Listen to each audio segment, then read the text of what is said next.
I never thought I'd be that guy. The one who can't control himself. The one who ruins his own life over something stupid.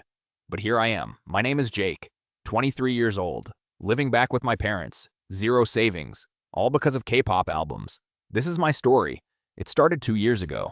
I had just graduated college and landed my first real job. Nothing fancy, just an office position, but it paid decent, around $2,000 a month after taxes. I felt like a king. For the first time in my life, I had real money. No more asking my parents, no more eating instant noodles every night. I could buy whatever I wanted. And that's exactly what I did. I got into K-pop during college. My roommate was obsessed with this girl group, Blackpink. He played their music constantly. At first I found it annoying, but slowly it grew on me.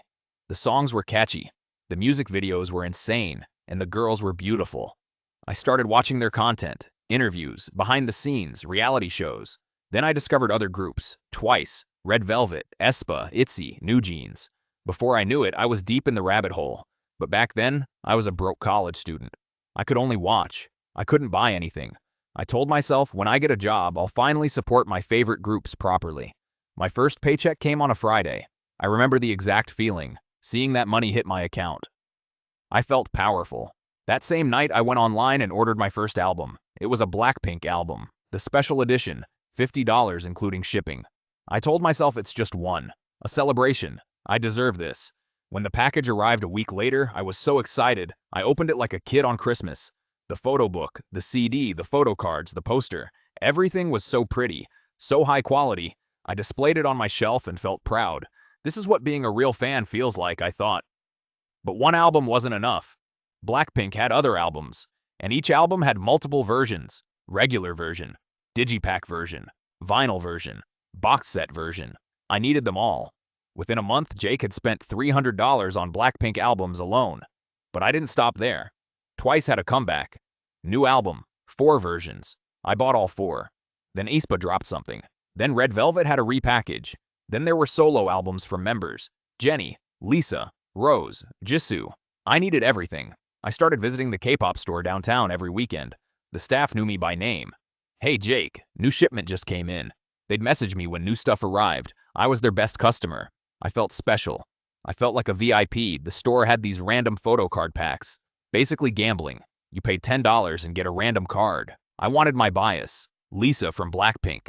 I bought pack after pack. $10, $20, $50. I'd get duplicates. I'd get members I didn't care about. But I kept buying. The thrill of maybe getting the one I wanted was addictive. One time, I spent $200 in one sitting just on random packs. I didn't get Lisa, not once. 6 months into my job, I did the math. I had spent over $4,000 on K-pop stuff. Albums, photo cards, light sticks, posters, magazines, concert DVDs, merchandise. I had spent more than 2 full paychecks on things that sat on a shelf, things I looked at once and forgot about. But did I stop? No. I told myself I'm a collector. This is my hobby. Some people spend money on cars or watches. I spend it on K-pop. There's nothing wrong with that. The problem was I wasn't rich. I wasn't saving anything. My bank account was basically empty by the end of each month. But I kept spending. When new albums dropped, I felt like I had to buy them immediately. If I waited, they might sell out. The limited editions would be gone forever. I'd see other fans online showing off their collections and feel jealous. I needed more. I needed better. I needed to be a real fan. So I did something stupid. I got a credit card. The credit card felt like free money. Buy now, pay later. I told myself I'll pay it off next month. But next month there were more albums, more merchandise, more things I needed. I started carrying a balance. Then the balance grew. $500, $1,000, $2,000. The interest was insane, but I didn't care. I was too busy opening packages, too busy organizing my collection, too busy showing it off online for likes and comments. People called me a dedicated fan. They admired my collection. That validation felt so good. It made me want to buy more. 1 year in, my credit card debt was over $8,000. My savings were zero. I was living paycheck to paycheck, but not because I was poor, because I was spending everything on plastic and paper. Albums I never listened to, photo cards I looked at once, magazines in languages I couldn't read. My room looked like a K-pop store exploded, shelves everywhere, posters covering every wall, boxes stacked in corners. I couldn't even see my floor anymore, but I was proud of it. I thought I was living the dream.